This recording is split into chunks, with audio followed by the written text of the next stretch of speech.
But she know and I know what the real is.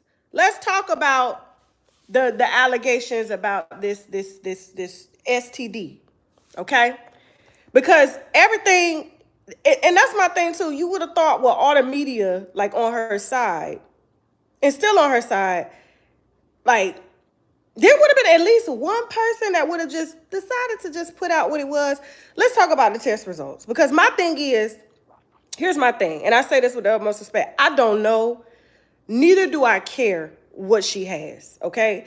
Like I said, if I was in my 20s and the entire internet was saying this, and then I got this one black bitch that's on the internet saying this, and this, there would have been no doubt I would have just came in there with paperwork and been like, boom, bitch, this is what it is.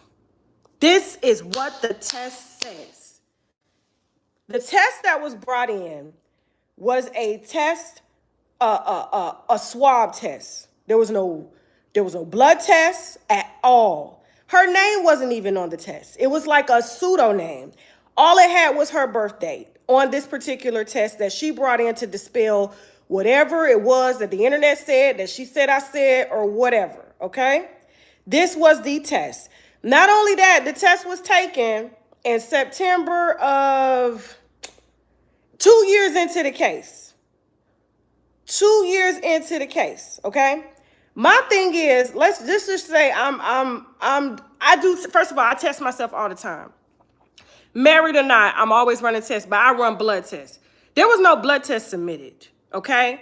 The medical records that were supposedly submitted, I didn't see those medical records, but I do know they were the same. According to the judge, they were the same that was used in what we saw, okay? Now, I'm not going to put her medical records out there, but like I said, everything is in PESA. Everything is in PESA.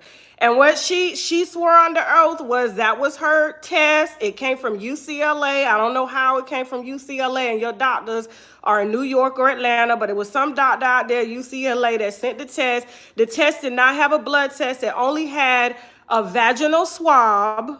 She did not swab for anything around her mouth or in her mouth. I didn't even know that you could swab for, what do you call it? I didn't even know that you could swab for cold sores or anything like that. All I was, according to, doctors that I see when I go to check myself, you know what I'm saying, for any STD, they cannot, like if I had herpes 1 or herpes 2 or whatever, they couldn't swab for that. The only way they could test to see if I had herpes 1 was a blood test. There was